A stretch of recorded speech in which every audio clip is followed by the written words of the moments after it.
اسلام سچا، آپ سچے، تو حضور پاک کے صلاح کیوں کریں؟ تو فرمایا میں اللہ کا رسول ہوں، میں اس کے حکم سے بات کرتا ہوں۔ جناب عمر نے اس کے حضور آپ نے فرمایا نہیں تھا کہ عمرہ کریں گے، تیاری کرو۔ تو حضور مسکرائے، فرمایا کہا تھا عمرہ کریں گے، یہ تھوڑی کہا تھا کہ اسی سال ہی کریں گے، بڑے عمرے کریں گے۔ آپ دیکھیں نا کتنے عمرے کر لیا ہوگا، کر نہیں رہے، سال میں کئی عمرے نصیب ہوتے ہیں مسلمانوں، کریں گے عمرہ۔ یہ کب کہا تھا کہ اسی سال ہی کریں گے؟ حضرت عمر کہتے ہیں میں واپس آیا، لیکن کمال کی بات بتاؤں، چند قدموں کے فاصلے پر دور حضرت صدیق اکبر بھی تھے۔ میں نے وہی سوالات دہرائے جو میں نے حضور کی خدمت میں دہرائے تھے، وہی، ملاقات نہیں ہوئی ان کی نبی پاک سے، لیکن وہ ایسے شناسہ تھے حضور کے مزاج کے، ایسی معرفت رکھتے تھے، ایسی نبی پاک کی رضا کو پاتے تھے کہ اس رنگ میں ڈھل گئے تھے پوری طرح۔ فرماتے میں قربان جاؤں، میں نے آ کے عرض کیا ابو بکر حضور بھی سچے، قرآن بھی سچا، اسلام بھی سچا، تاب کے صلاح کیوں کرے؟ کہنے لگے وہی جملے جو نبی کریم نے فرمائے۔ حضرت صدیق کہنے لگے عمر تجھے تیری ماں روئے، وہ اللہ کے رسول ہے، وہ جو فرماتے ہیں رب کے حکم سے فرماتے ہیں۔ انہوں نے کہا تھا آنا ہے تو تب بھی اللہ کا حکم تھا، انہوں نے کہا ہے یہاں سے واپس جانا ہے تو پھر بھی اللہ کا حکم ہے، ہم غلام ہیں، ہم نے غلامی کرنی ہے۔ حضرت عمر کہتے ہیں میں نے فوراً کہا، نبی کریم نے فرمایا نہیں تھا کہ چلو احرام باندھو عمرہ کریں گے؟ کہتے ہیں حضرت صدیق بھی مسکرائے اور مسکرا کے فرمانے لگے فرمایا تھا محبوب نے، پر یہ تھوڑی فرمایا تھا کہ اسی سال ہی کریں۔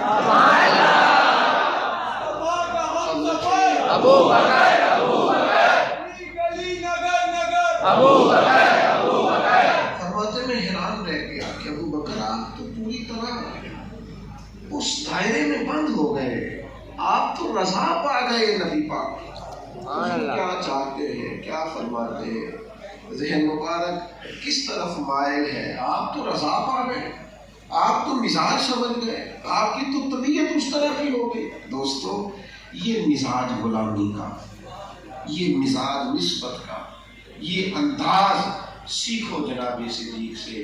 اور یارو ہمارے سامنے کتاب و سنت کے واضح احکامات بھی آتے ہیں تو پھر بھی ہم دلیلیں پوچھتے رہتے ہیں۔ کب تک پوچھو گے؟ آخر کب تک سوال جواب کرو گے؟ زندگی صرف پوچھنے میں اور سیکھنے میں گزارے گی، عمل کب کرنا ہے؟ عمل کب کرنا ہے؟ سب کو پتہ ہے نا 5 نمازیں فرض ہے تو پڑھتے کیوں نہیں؟ سب کو پتہ ہے نا ماں باپ کی خدمت ضروری ہے تو کرتے کیوں نہیں؟ سب کو پتہ ہے اسلام محنت کا حکم دیتا ہے تو محنت کرو۔ ڈھیر ساری چیزوں کا علم ہے ہمیں، سستی کاہے کی ہے؟ وجہ کیا ہے؟ اور وہ آدمی جو بیماری کی حالت میں بھی اپنی دکان سے چھٹی نہیں کرتا، وہ کس طرح کا حضور کا غلام ہے کہ فجر کی چھٹی کرتا؟ سردیوں کی لمبی راتوں میں بھی تجھے تہجد نصیب نہیں ہوتی، اور چھوٹے دنوں کے اندر بھی تو نفلی روزے نہیں رکھتا، حالانکہ حضور ہر پیر کا روزہ رکھتے تھے۔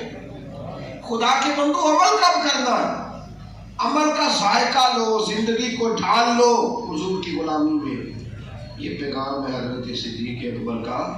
ساری زندگی یہی کہتے رہنا کہ بس مجھے کچھ سمجھ آ جائے، میں کچھ چل جاؤں۔ کیا سمجھنا چاہتے ہیں آپ؟ دین تو کھلی کتاب کی طرح ہے، آپ کیا سمجھنا چاہتے ہیں؟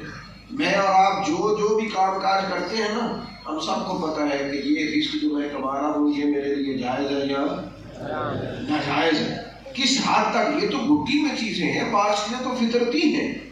کیا سیکھنا چاہتے ہیں مسجد ہم مزید؟ کون سی گتھیاں کھولنا چاہتے ہیں؟ ہمارے بزرگوں کا تو طریقہ یہ تھا کہ جو سیکھ لیا اس پر عمل کرو، جس کا پتہ چل گیا اس پر عمل کرو۔ ہم جان بوجھ کر سست ہیں، ہم جان بوجھ کر بہت ساری جگہوں پہ آنکھیں بند کیے ہوئے ہیں۔ اپنے ساتھ زیادتی نہ کرو، وقت بیتتا جا رہا ہے، کالے بال سفید ہو رہے ہیں، صحت مند جسم بیمار ہو رہے ہیں، ہمارے دائیں بائیں بسنے والے بہت سارے ایسے تھے جنہیں ہم قبرستانوں میں چھوڑ آئے، وہ بھی ارادہ کر رہے تھے کہ بس اب ٹھیک ہو جائے گی، کچھ عرصے کے بعد بدل جائے گی۔ عمل کرو، یہ پہلا پیغام ہے حضرت صدیق اکبر۔ اور پھر ہمارے یہاں نسبت کا بہت زیادہ